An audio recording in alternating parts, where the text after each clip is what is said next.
Welcome to a new episode of Female Gentle Leaders podcast. Today with Sarah Lloyd, mom, PR expert, author, radio presenter, healer.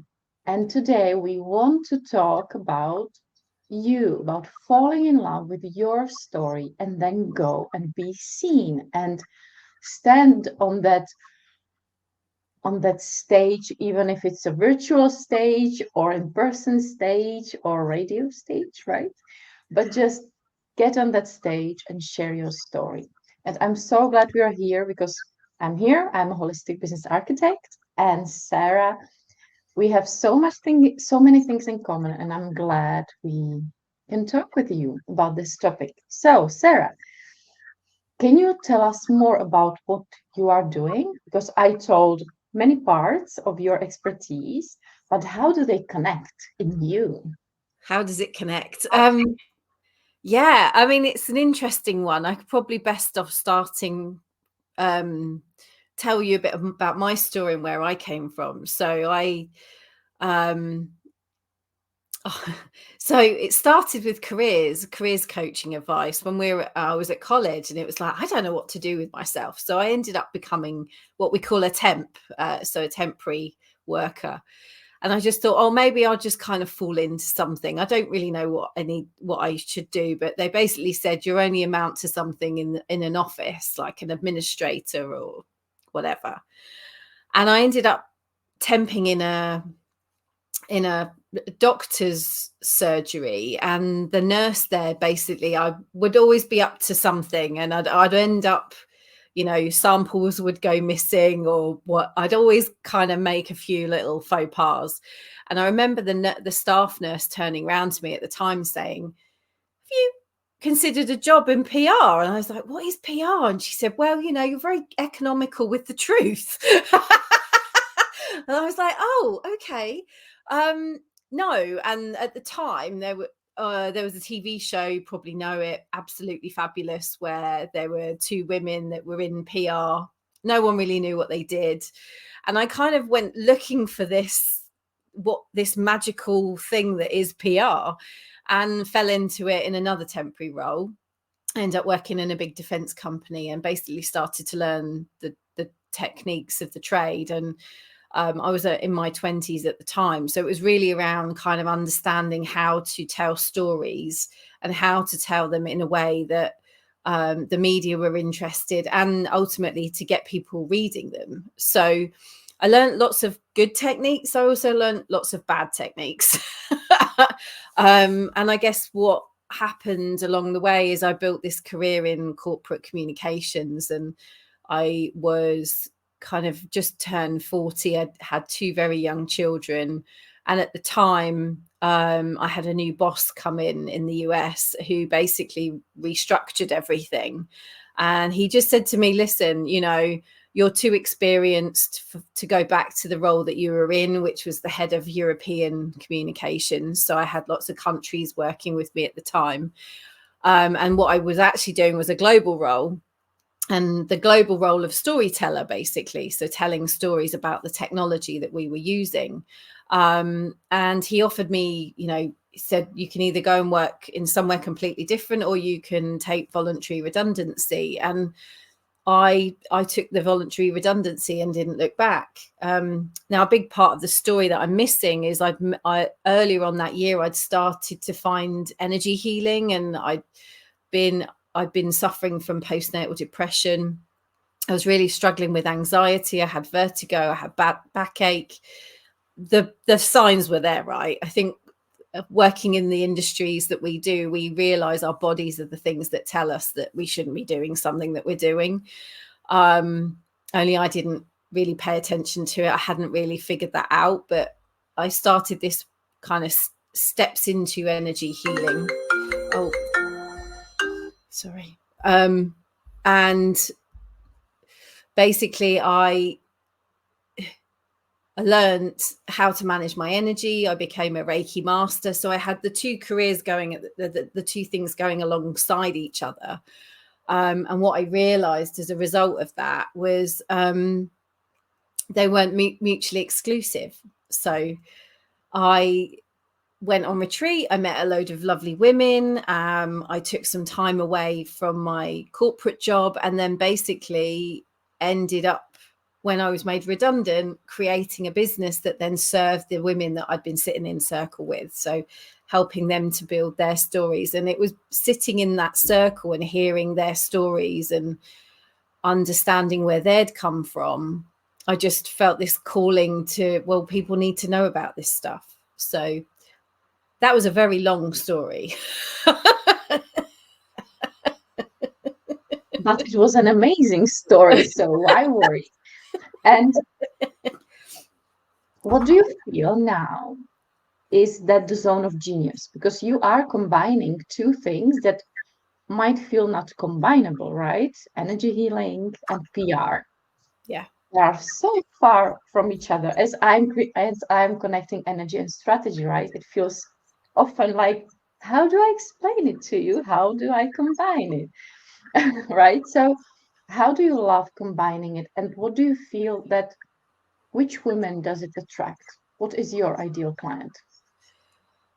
I think everyone's been in the entrepreneurial space, has been through lots of different lessons and have worked with less than ideal clients. And, you know, it's taken me a while to realize who it is that I really am here to serve. But essentially, it's any woman that's kind of spiritually minded, that can understand what it means to work with the energy fields around us, but also understand that things happen in kind of divine timing. At the end of the day, there's always a plan. We may not be privy to that plan, but I feel like there's always something that is nudging us along and keeping us on the path that we're on. I work with a lot of people. I mean, there's a big sort of saying that you're teaching the medicine that you need to learn the most. So I have attracted in the past lots of business owners that haven't felt good enough, have been sat in their victim story. And what I've found is that actually the more we tell our story, the less power it has over us. So the more we share these things, the less we're sort of sharing from the scar as opposed to the wound. And that's one big thing that I found, is that I want to work with people that have been through some stuff, and a lot of them have had these amazing heroine journeys where they've been in awful relationships and had awful things happen to them, but at the end of it, they're kind of stood there, they're the princesses of their own story, you know, they've rescued themselves. And I feel like people really need to hear that at the moment, because the last couple of years have been they've kept us in fear. They've kept us in that victim state. You know, we've been cut off from a lot of our communities. Thankfully for online, that hasn't completely worked, but they did try and cut us off from our communities. And I feel like that than ever more before, we've been needing to share stories, certainly women. I totally agree. And as I was writing my story connected with anxieties and motherhood and everything, it's not easy sharing it. But most importantly, and this is what we talked before we went live, is the fact that we often don't see our story, or we don't feel it's important, or it's worth sharing, I would say, right? So what would you like to share about the process of falling in love with our story? Because this is what we wanted to share here. Of course. So when I work with clients, I create a space where they can talk about whatever wants to come up. And often, often I'll pull some oracle cards to kind of prompt us into discussion areas. But the way that I like to look at it, it's almost like, what were you doing 5 years ago? It's a great opportunity to really tune into, okay, 5 years ago, where were you? Who are you hanging out with? What were you experiencing? What were the lessons that you were learning? And really take a moment to really kind of visit the past, not go and wallow in it, but kind of sit and look at it from an observational perspective. and understand what it is that you were doing then, that then gives us an opportunity around that kind of, it could even be less than that. It could be 3 years, whatever. I mean, I'm just saying 5 years because of the COVID thing. But basically, you know, what were you doing a few years ago, and kind of how were you viewing the world at the time, and how have you changed that view of the world? Because perceptions change as we learn and we grow. And often that what happened 5 years ago, you've probably got people around you, or you're attracting clients around you that are experiencing those things you were going through 5 years ago. I'm a massive believer that, you know, we're a few steps ahead of people so that we can then share and impart our wisdom. And I think that's beautiful about women. You know, women are always having children. There's always women going through postnatal depression. There's always women going through those seasons and cycles. So it doesn't go away. Those stories are always going to be relevant to somebody. They might not be relevant to the circle you're sitting in right now, but certainly people that are going through it are definitely going to benefit from yourself and what you've been through. And the other thing as well, I mean, the past is a big part of what holds us back as well. I think we create stories and narratives that no longer serve us when we're sitting in the present moment. So again, it's an opportunity to let go of those narratives and things that we might have been holding on to. And kind of when you're tuning into the stories that want to come up, it's almost like, okay, so why am I focusing on what happened then, and what is it that's playing out now, and how can I let go of that story and then come at it from a place of power and completely own it? Because these things have happened to us. I'm not saying forget about them and, you know, put them under the carpet. I'm actually saying let's air them out, shake them out, look at them differently, and basically they have no power over you after that. You're just coming from that place of wisdom as opposed to the place of pain. And that's a great part to start sharing it, right? When we feel healed, a little bit at least, when we see our story and when we can own it. And that's an amazing part. And then what can happen when we start owning it and sharing it? Because you know it. Can you share it with us? What can change in our lives? Well, it's quite interesting. I'm still learning on this. But I guess the thing that I've always found really easy, and probably because I've worked in the industry for 25 years, is public relations has always become quite an easy way for me to build my presence, my brand awareness, my business. It's really interesting because marketing I've always found quite uncomfortable, because you're saying that you're good and you're having to be the one that's selling yourself. But if I go down the publicity route, it's somebody else saying that your stuff's good, and that feels a bit more comfortable. And actually for a lot of women it feels like a really comfortable route, because somebody else is saying that your stuff is good. And I think this whole thing that we get stuck on as women, it's like, I'm not good enough. But you are good enough. And I think a lot of opportunities that I've been pitching out clients, and what's really interesting is a lot of journalists have then gone, can you tell me your story? And then immediately I'm like, but I'm pitching out my client. Like, why don't you want to talk about that? And I've been in that situation where where the universe has basically taken control and gone, right, come on, you need to stand up and tell your story, so that you can prove to other women that it's actually, it doesn't hurt. It's not. That's a good one. That's a good one. I need to catch it here. We are often hiding behind our clients because we have so much work to support them, to help them grow, to help them shine, that we just forget about marketing ourselves, being seen ourselves, right? Our businesses. So just catching it up, because I see it often.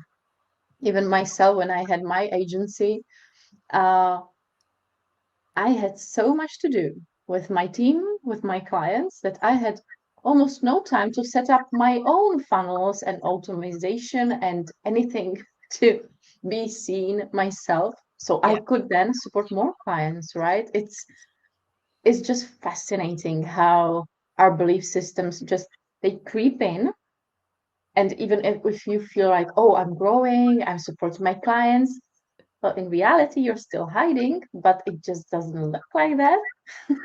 Yes, that's exactly right. You hit the nail on the head, because it is that you get so caught up in serving your clients, you forget that actually you're here to share your medicine, your story as well, right? And I mean, that's definitely a step that I took personally in my own business last year to start. I mean, I signed up with Women Thrive, and that's how we know each other, isn't it? And, I needed to put myself first, and I needed to take my own medicine, because one thing I know about my own design is I need to have experienced something before I can then feel confident enough to then share it. And I've worked in the industry for 20 years, but I never had a photo shoot for a broadsheet before. And my goodness, that was I had that last year. And so one thing that happened last year is I reached my dream, which was to buy a camper van.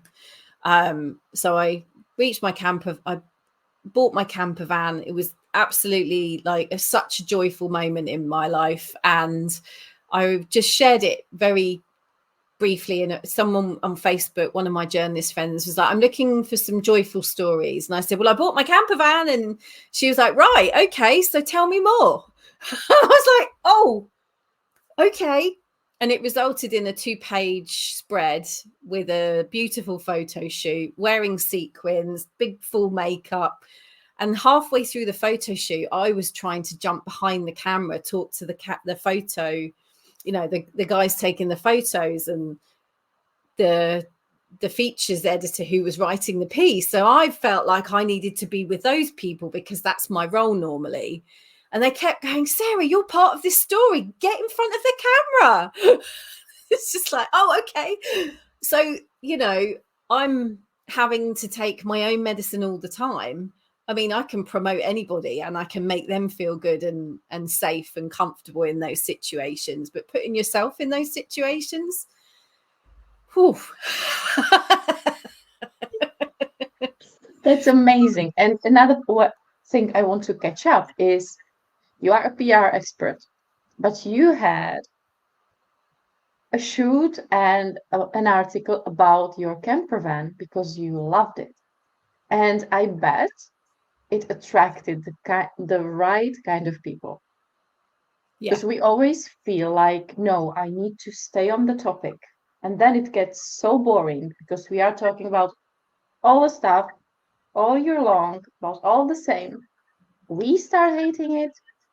The people stop reacting because that's just why. Just share what you love in that moment, right? Share what you're experiencing. That's what I feel. But tell me what you feel there. I just needed to catch that Oh, because I yes. often see it in my clients. Like, Polly, I can't share about my love, I don't know, towards dancing if I'm a mentor.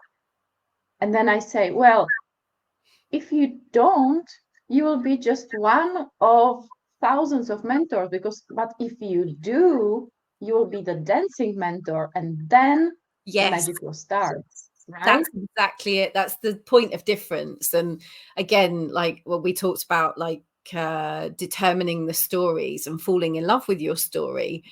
You need to fall in love with every single part of your story. You should.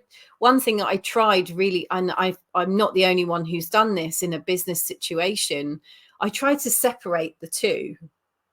I tried to well, this was my PR business, this was my healing business.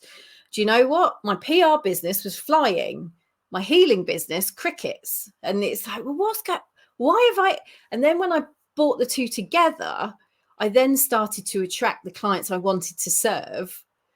They understood that working with energy and calling in the right opportunities and understanding when to stop and to allow and surrender and receive, they understood the terminology around, you don't have to be promoting yourself all the time. You don't need to be banging the drum that you're selling this stuff all the time, because not everybody is, well, when do you rest? First of all, but also, like, I think I've just lost the thread, but you were saying around it's promoting every aspect of yourself. And I remember one time I put an ad on Facebook around, I offered PR, and I put mum at the bottom, and like you mentioned it at the beginning with my bio, I always put mother, and I got trolled about it. Why are you putting mother? Who cares about that? Doesn't matter.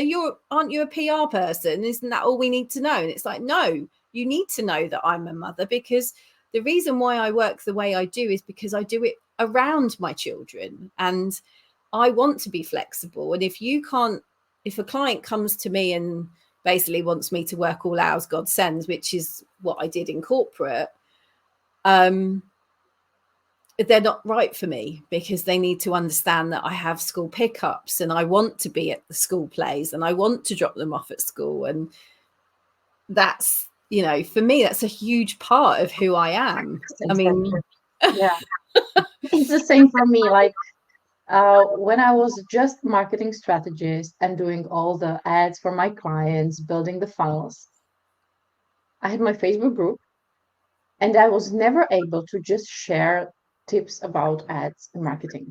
I was always sharing about my days with my little ones. First just one, then two, what I was cooking, what I was searching. And I even was angry with myself. Like, how can you do that? Why can't you stay on topic? And I'm so glad that my soul and just my nature as a 3-5 generator is always, it gets the best out of me. So it just said, I don't care. I just need to share that. So even if it's not the right strategy, I just need to do that. Yeah. And exactly right. Then the clients know me. Then they come to me knowing that I will completely understand them when they are mothers. And even sharing about my 20 years of anxiety and panic attacks, it wasn't easy. And this is what I always tell my clients, right? It's not easy sometimes to share about the hardest part of our story. But then when I share it, I have so many people reaching out to me and telling me, I have anxieties too. I have panic attacks too. And now I see you being able to have your children, have a marriage, have an amazing business. How do you do that? And I know that this is the person I can really help and support. Because if I would have a mentor that had never anxieties, they wouldn't be able to even understand how am I thinking? How am I living? So how would they be able to support me? And this is amazing with you too, right? So we know what you experienced, and then a woman on the other side can say, okay, I need to be seen. Sarah will see me as an entire being. She will understand me, and we can grow together. Absolutely. So thank you for that, Sarah. Oh, you're welcome. And yeah, it's amazing. And I have one last question. Sure. On PR. And this is what I see a lot. You need to pay a lot to be in the PR. Is sad, right? Mm. And I know it's not the entire truth, but I feel like we need to tackle on that, because it's important to know how to even embrace it. Because I get offers all the time, like get on the list of this magazine. And then when I see it more and more, I question it, and I don't get on these lists only because I need to pay for them to be there, right? So what is the truth behind it? The truth, if I may ask. Of course. Those types of those types of promises are not real. They're advertorial. You're paying to be in a magazine, and that's great, but the value in publicity, in kind of going the traditional route where you meet a journalist and they interview you and then they write a feature, the value in that is priceless at the end of the day. And often it can just be as simple as connecting you to a journalist. That is the most simplest way of doing it. And I mean, as I mentioned, I got into Prima magazine, and all I did was message a journalist saying I got a camper van, and that was in Facebook, and she just picked me, and then the conversation started. And it's about opening doors and creating connection. And yes, I've got a little black book of connections, but the way that I see, certainly the way I do PR is, yes, you can hire me to do it for you. And I will never, I don't actually agree with 12-month retainers, because I believe that we evolve and we change. And that's why I like to work with people for 3 to 6 months and, see how you go. But ultimately, you can do it yourself if you're given the right guidance and the right tools, and you create a strategy. And I guess that's the bit that for me is what you would pay for if you came to me. I would love to create a strategy and help people understand, what parts of the story do they want to share. Because once we've kind of gone through the whole, let's talk about your story, tell me what you were like 5 years ago, tell me what you're doing now, and tell me where you want to go. That then creates 3 different audiences, 3 different types of publications, 3 different stories. And then you can then start to share those stories in a really strategic, mindful, conscious way, so that you can then start to attract the types of clients. So there will probably be a product offering that speaks into the person that you're working with that's 5 years behind you, for example. There will probably be a product offering that you're working with in the present moment, so it's likely people that you're working with, peers, etc. And then there will be a stretch product, because that's where the growth is, isn't it? So we'll always have that VIP, this is where I want to get to, this is where I want to be seen. So you kind of need to show up in all those spaces, and it is your past, present, future. It is your Akashic records and your timelines if you want to go there, but it's also just working up and down your journey. And then the other thing as well, just to share, is I have a PR circle where I just teach people. One, we talk about their stories, I help them refine their pitches and kind of their approach, and I also help them determine their boundaries. So we talked about the fact that we do share certain things. I worked with a client who never wanted to talk about her son because he was a certain age. That's a boundary. You don't need to go there. It's like, I'm not saying that you can go out and air your dirty laundry and share everything, because there will be parts of you don't want to talk about. But often it comes up in the alchemy session that they have with me, and it's like, okay, they'll go, this happened to me once, but I don't want to talk about it publicly. Fine, you've shared it with me. It's not having power over you anymore. Or it's, this happened to me and I want to tell people about it because I don't want people to make the same mistake I made. And that again they're both really powerful places to come from. And the problem you get with these paid for opportunities is that they're never going to give you that kind of guidance. They're just going to take a story and run with it. And often what you see is this story just appears, and it's in the middle of, it's like a one-hit wonder. It doesn't add any value to your business. It doesn't add any value to your journey. It's probably an experience you'll never repeat again. And that goes for the same for sometimes these free Facebook opportunities where they're journalists asking for opportunities.